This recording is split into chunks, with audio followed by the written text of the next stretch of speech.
Assalamualaikum warahmatullahi wabarakatuh.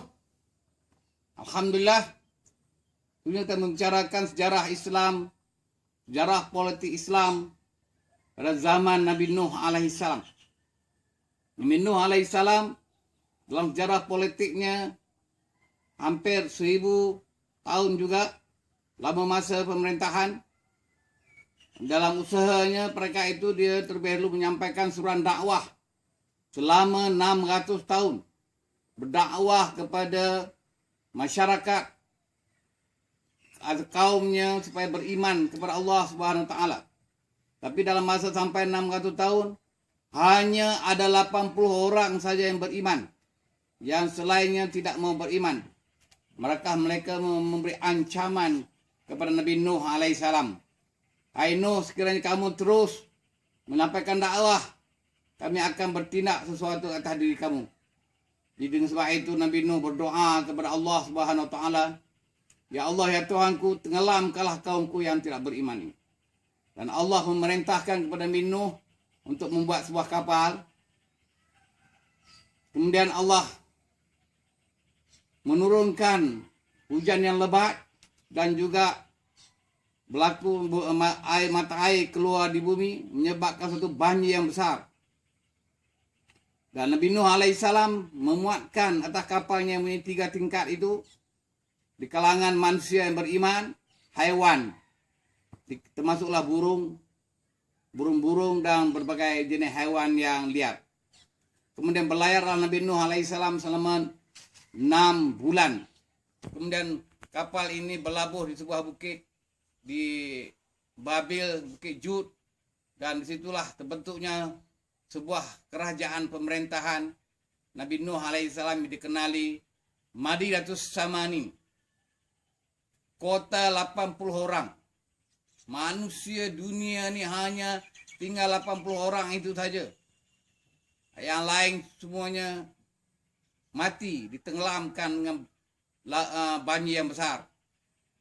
Maka terbentuklah kerajaan Nabi Nuh alaihissalam ini dalam masa 300 tahun. Kerajaan ini dikenali sebagai Mulkul Afridun Al-Awwal. Kerajaan tunggal memerintah dunia yang pertama selepas berlaku banjir. Kemudian kerajaan ini akhirnya berlaku perpecahan dan menyebabkan jatuh pada keluarga Namrud. Cerita panjanglah cerita zaman Namrud pula. Itu dah selepas dari zaman Nabi Nuh. Semasa zaman Nabi Nuh 300 tahun itu, Nabi Nuh membangun kota Babylon semula yang berlaku banjir. Pembangunan dan juga rakyat diberi ilmu pengetahuan, khususnya dalam bidang ilmu perubatan. Inilah berlaku dalam sejarah Islam. Selepas berlaku banjir, sebuah kerajaan Islam yang pertama pada zaman Nabi Nuh yang menguasai politik dunia. Kerajaan Nabi Nuh ini juga berkembang melalui keturunan anaknya yang ada 3 orang yang bersama dengan dia, yaitu Syam, Ham, Yafud. Syam membawa pada keturunan Arab, Parsi dan Rum. Manakala Ham membawa keturunan kepada orang kulit hitam di Afrika. Ham membawa keturunan Turki dan juga Juk wa Ma'jud. Keturunan Juk wa Ma'jud ini termasuklah orang Mughal, Cina dan juga Rusia.